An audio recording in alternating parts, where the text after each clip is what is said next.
Bonjour à tous. Dans cette vidéo, nous allons présenter l'éclairage des tunnels. Il s'agit d'un exemple. Les chapitres développés sont des caractéristiques du tunnel, la luminance extérieure L20, la luminance de seuil LTH, une zone seuil polluée et une zone seuil propre, une zone de transition, partie 1, 2 et 3, et une zone intérieure, et enfin une zone de sortie. Voilà. Donc on va commencer par présenter le tunnel, les caractéristiques du tunnel. Soit un tunnel avec les caractéristiques suivantes. Donc nous avons la vitesse autorisée 80 km/h, la distance d'arrêt environ 100 mètres, la luminance extérieure, on a pris une moyenne de 4000 candela par mètre carré pour une journée ensoleillée, la largeur de la chaussée 7 mètres avec 2 voies, la longueur du tunnel 500 mètres. Voilà. Maintenant on va voir la luminance extérieure L20. Donc pour une journée ensoleillée, on estime généralement la luminance d'accès L20 entre 3000 et 5000 candela par mètre carré. Donc nous on va prendre une moyenne standard, une valeur standard de 4000 des candela par mètre carré. Voilà. Troisièmement, on va voir la luminance de seuil. Alors pour une vitesse de 80 km/h, le facteur de contraste K est généralement de 0,05. Alors la luminance de seuil est égale à la luminance extérieure fois le coefficient de contraste. Et là, donc on fait la multiplication, on trouve 200 candela par mètre carré pour la zone seuil. Maintenant, on va voir la zone seuil, une zone seuil polluée. Donc, il s'agit on utilise les pavés en béton, 18% de réflexion, et les murs sombres. C'est pour ça qu'on appelle la zone seuil polluée. Alors, on va commencer par le calcul de l'éclairement nécessaire. La luminance est ce que l'œil voit, mais l'appareil projette un éclairement en luxe. Pour passer de l'un à l'autre, on utilise le facteur de luminance de la chaussée, qu'on note Q0. Donc pour un pavé en béton de degré de réflexion 18%, il est égal à 0,08 candela par mètre carré par luxe. Donc l'éclairement requis est égal à L sur Q0, ça nous fait 200 sur 0,08, ça nous fait 2500 lux comme éclairement requis.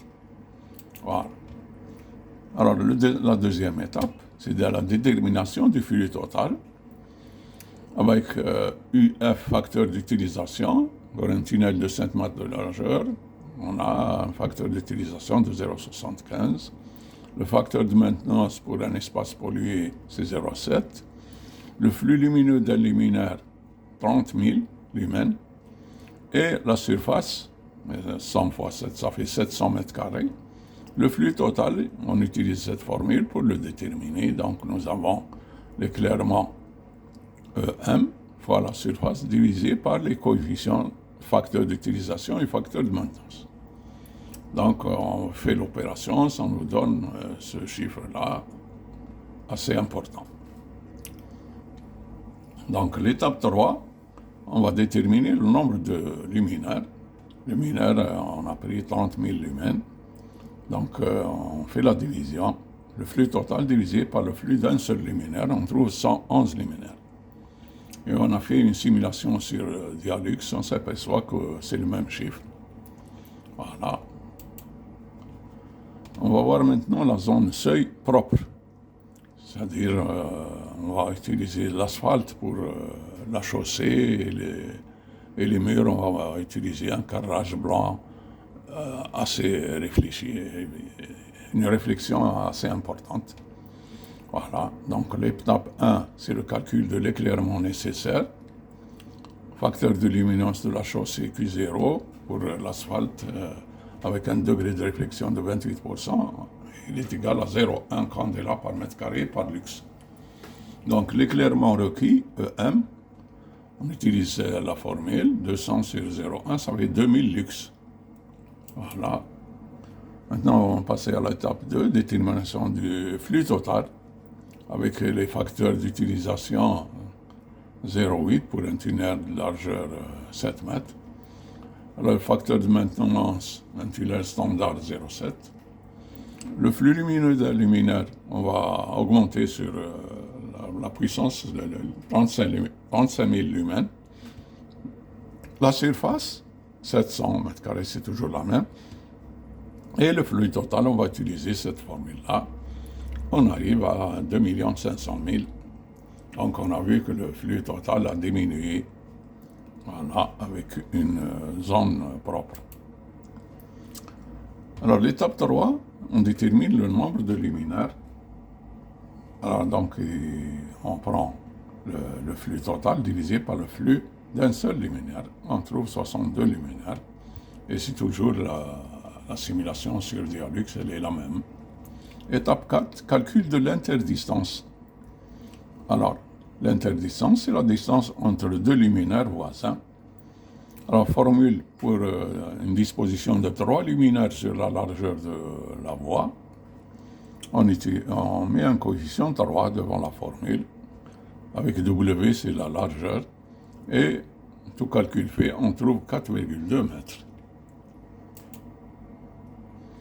Note importante, alors, l'utilisation des parois réfléchissantes impose un entretien rigoureux. Si les parois deviennent noires à cause de la fumée des pots d'échappement, le facteur de réflexion chute et la sécurité n'est plus garantie. Donc ce flux assez important n'est nécessaire qu'en plein soleil. Le système de pilotage graduable 0,10 volts ou des DALI, c'est un système de pilotage, doit réduire cette puissance dès que la luminosité extérieure baisse. Par exemple, s'il y a des nuages, tombées de jour, etc. Voilà. Maintenant, on va voir la division de la zone de transition en 3 paliers. Donc, pour s'approcher de la courbe logarithmique, on divise généralement la zone de transition en paliers, où la luminance est stabilisée par groupe de luminaires.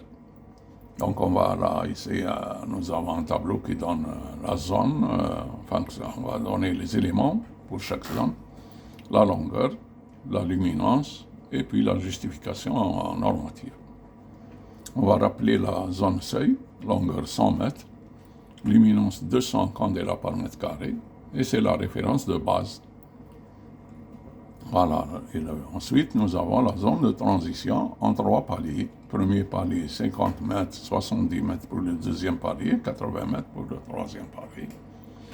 Et la luminance, nous avons 100 candela par mètre carré pour le palier 1, 30 pour le palier 2 et 10 pour le palier 3.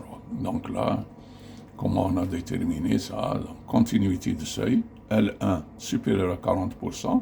Là, on a pris 50% de la zone seuil, de la luminance de la zone seuil, on a divisé par 2. On trouve la luminance de la partie 1 de la zone de transition. Alors, la partie 2, c'est L1 sur 3. Donc, on divise 100 par 3, on trouve environ 30 picoles. Et enfin, la réduction, la troisième et dernière réduction, L3 égale L2 sur 3. Donc 100 sur 3, on trouve 10 candela par mètre carré pour le dernier palier. Voilà, maintenant on va voir la zone de transition partie 1. Étape 1, calcul de l'éclairement nécessaire. Facteur de luminance de la chaussée pour l'asphalte, degré de réflexion 28%, c'est 0,1. Donc la luminance, on a vu que c'était 100 candela par mètre carré. Et l'éclairement recueilli, on applique la formule, ça fait 1000 lux. L'étape 2, détermination du flux total. Alors, là nous avons les facteurs d'utilisation, c'est 0,8. Le facteur de maintenance standard, c'est 0,7. Et le flux lumineux d'un luminaire, là, on a augmenté. On a mis 35 000 lumens par rapport à la zone polluée. Ça, c'est la zone propre. Donc, surface, c'est toujours la même. Là, nous avons 50, la longueur fois la largeur, on trouve 350 mètres carrés. Et le flux total, on va appliquer la formule là. Donc, on a 1000 fois 350 et on trouve 625 000 lumens pour la détermination du flux total. Maintenant, étape 3, nombre de luminaires de 35 000 lumens. On fait la division du flux total par le flux d'un seul luminaire et on trouve 18 luminaires. Même chose ici, on a fait une simulation sur Dialux et on a retrouvé les mêmes chiffres. Étape 4, calcul de l'interdistance. Alors, formule pour une distribution ou une disposition bilatérale. Donc, le coefficient est égal à 2. On fait l'opération et on trouve 5,6 mètres. Voilà. Zone de transition, partie 2. Étape 1, calcul de l'éclairement nécessaire. Donc, toujours la même rengaine. Donc, on a ici la luminescence est égale à 30. Elle est dans le tableau qu'on a présenté tout à l'heure. L'éclairement requis, donc c'est 300 lux. Deuxième étape, détermination du flux total. Donc c'est toujours les mêmes coefficients. Et le flux, ici unitaire, il est de 35 000. La surface, c'est 70 fois 7, longueur fois largeur. Et le flux total, on applique cette formule-là. On arrive à 262 1500 lumens pour le flux total. Maintenant, étape 3, nombre de luminaires. Donc là, on fait la division du flux total sur le flux d'un seul luminaire et on trouve le nombre de luminaires. Voilà. Alors, l'étape 4, c'est le calcul de l'interdistance. C'est toujours la même formule. Et donc, on arrive à 18,6 mètres. Maintenant, on va voir la zone de transition, partie 3. Étape 1, calcul de l'éclairement. Donc là, c'est la même chose, seulement la luminance est égale à 10 candela par mètre carré. Donc on détermine l'éclairement requis, qui est égal à 100 lux. Voilà. Étape 2, détermination du flux total. Donc c'est les mêmes facteurs d'utilisation et facteurs de maintenance. Le flux lumineux d'un luminaire, c'est 35 000 lumens. La surface, c'est 80 fois 7, longueur fois largeur. Et le flux total, c'est la même formule. On arrive à 100 000 lumens. L'étape 3, le nombre de luminaires, c'est toujours la même rengaine. Donc le flux total divisé par le flux d'un seul luminaire. Et on trouve le nombre de luminaires. Là, on a trouvé un chiffre impair pour l'esthétique et pour la symétrie, on va mettre 4 luminaires. Toujours, on a fait une simulation sur Dialux et on a retrouvé les mêmes chiffres.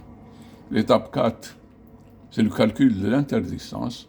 C'est la distance entre deux luminaires.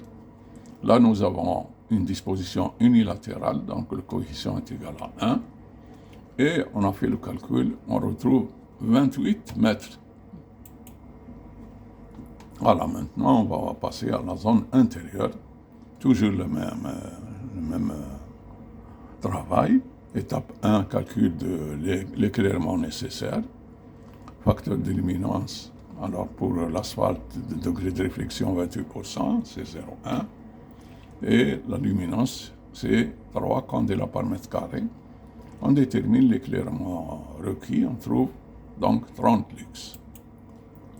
Détermination du flux total, c'est toujours la même chose. Donc là, ce qui change, c'est le luminaire. On a pris un luminaire réglette de 4500 lumens.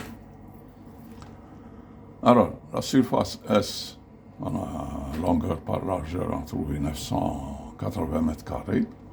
Et on applique la même formule pour déterminer le flux total. On arrive avec une valeur de 52 500 lumens pour le flux total. Là, on détermine le nombre de réglettes. Donc le flux total divisé par le flux d'un seul luminaire, on trouve 12 réglettes. Toujours la même remarque. Et l'étape 4, on calcule l'interdistance avec une disposition unilatérale, ça veut dire le coefficient est égal à 1, on trouve 12 mètres. Voilà. Maintenant, on va voir la zone de sortie, la dernière zone. Étape 1, calcul de l'éclairement nécessaire. Donc là, on a gardé bien sûr l'asphalte sur tout le tunnel. Et donc L, c'est 15 candela par mètre carré. Et l'éclairement requis, c'est 15 sur 0,1, ça fait 150 lux. L'étape 2, détermination du flux total avec les mêmes facteurs d'utilisation et facteurs de maintenance. Le flux d'un seul luminaire, 4500 lumens. Et la surface, on détermine donc la surface 420 mètres carrés. Et le flux total, on utilise la même formule, on arrive à 112 500 lumens. Étape 3, on détermine le nombre de luminaires. On a le flux total divisé par le flux d'un seul luminaire. On trouve 26 réglettes. Donc on a arrondi pour la symétrie. Alors, l'étape 4, calcul de l'interdistance, c'est la même formule, seulement ici nous avons une disposition bilatérale, donc le coefficient est égal à 2. On trouve 4,8 mètres. Et voilà, donc on a terminé avec cet exposé. Et vous pouvez, donc pour plus d'informations, vous pouvez consulter les documents suivants. On vous invite à visiter notre site web. Et puis on vous invite aussi à vous abonner à notre chaîne YouTube. Vous pouvez nous contacter à l'adresse email suivante. Et la prochaine vidéo sera la simulation sur Dialux et comparaison des résultats. Voilà, on vous offre quelques fleurs. Et on vous remercie pour votre attention et on vous dit au revoir et à une prochaine fois, Inch'Allah.